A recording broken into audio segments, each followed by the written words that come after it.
Gracias, como siempre, a ustedes por estar en sintonía de www.pulsoinline.com, programa Pulso en Línea, un servidor, Jorge Galindo, que analiza el acontecimiento ciudadano, que se preocupa en que el común y silvestre oyente y televidente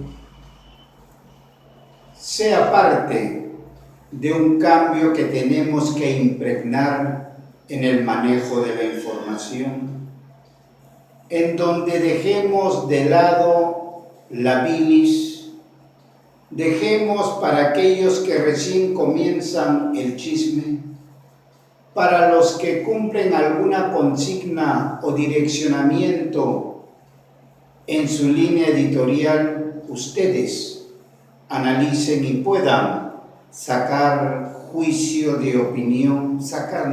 emitir juicio de opinión que aclare lo que se quiere dar a entender, o más aún se interprete, pero desde el verbo ciudadano, hacia dónde nos quieren inducir los comunicadores sociales.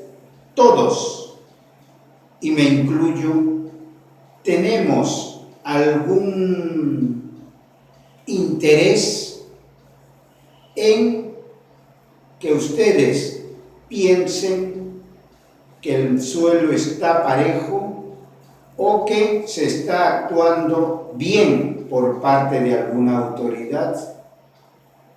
Pero existen también de aquellos apóstoles del verbo que son escasos y se buscan con ahínco y con desesperación para poder escuchar ese pregón, para poder sentir de que no estamos viviendo en vano y de que aquello que en algún momento habló alguien por ahí desfasadamente, por allá algún luchador de esos de polendas y que ya se extinguieron, nos auguraron que si no manteníamos esa unidad gremial, que si no nos aupábamos a la vindicta pública, que si no nos colocábamos la coraza de la verdad, se iba a ir desapareciendo de a pocos esos que pregonaban aisladamente un grito de libertad. Y si analizamos en la historia, vamos a ir viendo que es cierto, porque cada cierto tiempo surgían esas voces altisonantes que los demás escuchábamos. Solo eso escuchábamos, pero no queríamos ser parte de ese cambio porque cuidábamos, en primer lugar, nuestra tranquilidad laboral.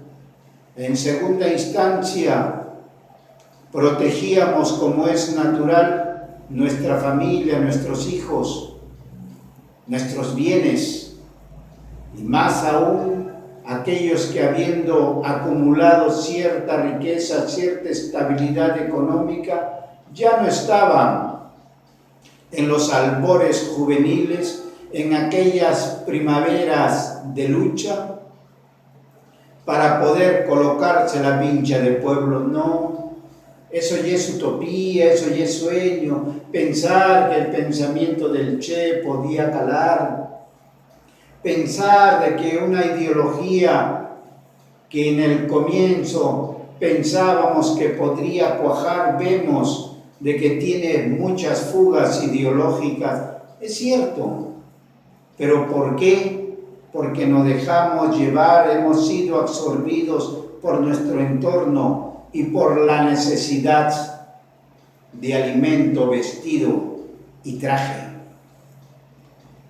Ahí es donde ya comienza uno a sentir la carga de los años, porque cuando comenzamos en esta épica lucha, el sol lo teníamos arriba, alumbrándonos nuestro mediodía, con fuerza, con intensidad, que nos obligaba a avanzar, a movernos, si no íbamos a ser absorbidos por la realidad. Pero hoy que ya, después de tanto haber pregonado, de tanto haber caminado, de tanto estar sembrando, ya nuestro sol ya no alumbra el mediodía. Ese sol ya está apuntándonos a las 3 o 4 de la tarde y a sabiendas nosotros que en el ocaso, en el horizonte, se tendrá que ocultar inexorablemente a las 6, 6:30, y donde ya los que no pudimos aprovechar esta luz momentánea, esa luz ya no brillará para nosotros porque cumplimos un ciclo. Y hay algunos que lo supimos aprovechar y otros también que lo supimos desperdiciar. Pero hay anécdotas muy clarísimas como las del niño que le regalan una bolsa grande de caramelos. ¿Recuerdan ustedes esa anécdota de vida? Pues compartámosla nuevamente. Al niño en su cumpleaños amaneció con una bolsa grande de ricos caramelos que él siempre pedía al abuelo.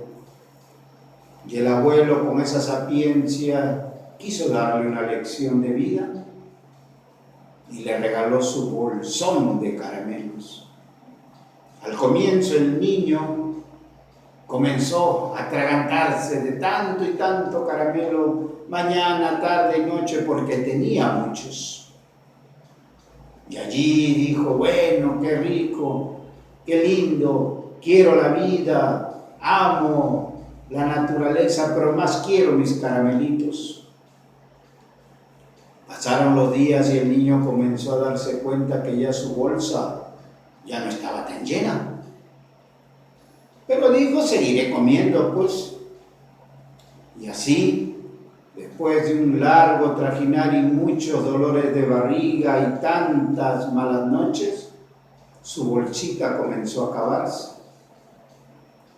Y un día de esos él solo despierta y comienza a darse cuenta que ya le quedaban unos 10 o 20 caramelitos que él podía contarlos. Y se preocupó. Y entonces comenzó a pensar, ¿y si se acaban mis caramelitos, qué hago? Él ya sabía para sus adentros que no le iban a volver a dar más caramelitos. Y comenzó ya no a comer atolondradamente, a malgastarlos por donde vengan, no, sino ya comenzó a comerse un caramelito por día. Él solito los guardaba debajo de la almohada o lo guardaba en el ropero o el otro día lo ponía junto a los zapatos pero en lugar diferente para que nadie descubra su tesoro. Pero llegó el día inexorable en que ya quedaban 2, 3 caramelitos en la bolsa. Y allí comenzó a saborearlos, comenzó a vivirlos, comenzó a sentir de que en cada sensación del chocolate que se derritía, se iba diluyendo algo.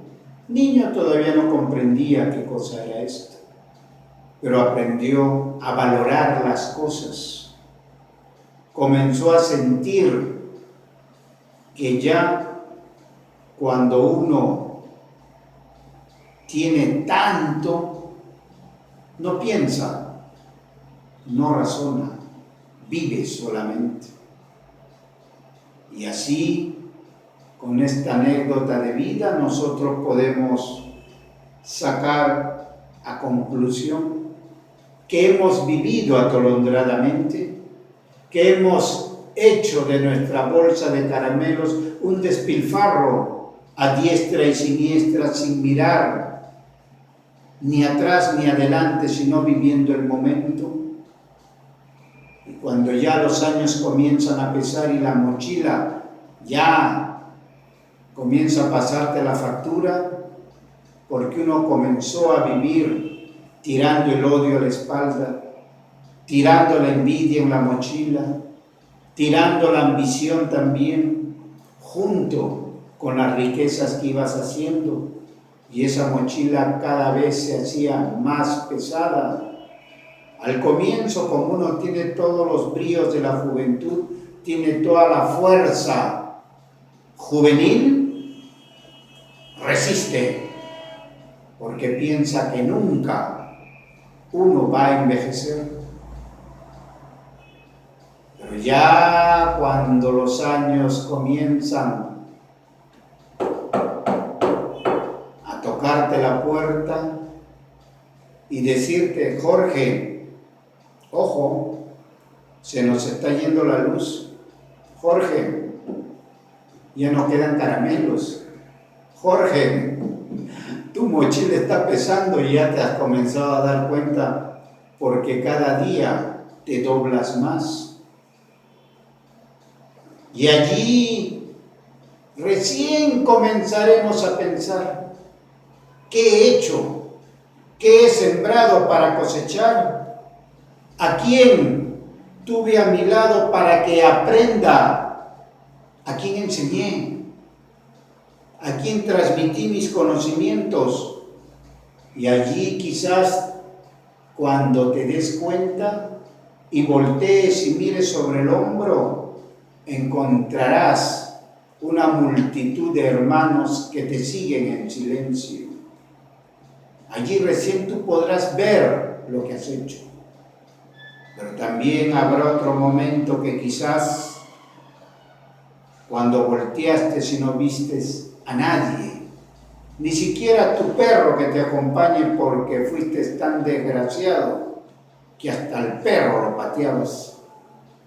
Y ahí dices: y todavía tenemos la sinvergüencería de mirar al cielo y decirle: Señor, ¿por qué has sido injusto conmigo? Cuando el que ha sido injusto con uno mismo es tu propio actuar, tu propio padecer, tu propia forma de hacer tu vida. Mucho se dice, y ustedes también lo saben, que la palabra se nos recuerda constantemente y los predicadores del verbo lo tienen presente. No hagas riquezas en la tierra. Esas riquezas hazlas en tu corazón, porque mañana más tarde, cuando seamos llamados a rendir cuenta, lo único que va a pesar en la balanza allá en el paraíso eterno es el peso de tu corazón, porque en tu corazón está encerrada la nobleza, tus actos, tu bondad, todo aquello que hiciste sin esperar consecuencias de retribución, y hoy acá se valora eso que muchos desecharon cuando estaban en su gloria terrenal. Nadie te va a cambiar tu forma de pensar, nadie. Pero lo que sí podemos tener en claro es que, de acuerdo a tu formación en casa, es en consecuencia a tus principios y valores, es en consecuencia de lo que escuchas a tu corazón, lo que en el tiempo tendrá el resultado no esperado para ti, porque eso es egoísmo, sino el tener la tranquilidad de que mañana más tarde se acuerden que existió un personaje que con la sonrisa a flor de labios servía, te atendía, te abrazaba, como si fuera la última vez en que estuvieran juntos. Y eso se recordará. ¿Y ustedes saben cuál es lo más gratificante que va a existir? Es que quienes van a cosechar esa bondad que transmitiste van a ser tus hijos, aquellos pequeñines que los forjaste a tu imagen y semejanza, a quienes le enseñaste a compartir, a quienes le dijiste agarra un libro y lee, a quienes le inculcaste de que no deben guardar rencor a nadie y que no se debe seguir cargando ese odio gratuito que solo va a envenenarte a ti.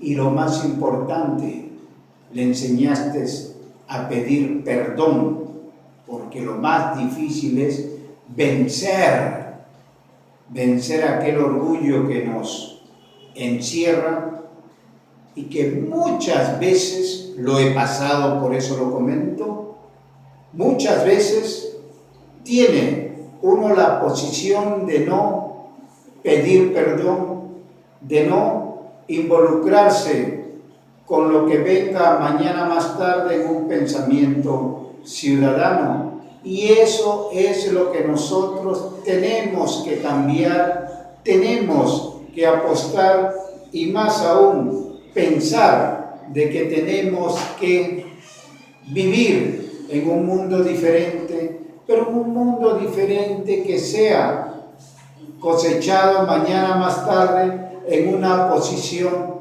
de ciudadanos de bien. Y sobre todo, ¿para qué? Para que esa generación que espera no cargue la cruz que le estamos legando, heredando, sino que vea el firmamento y ellos hagan su propia historia.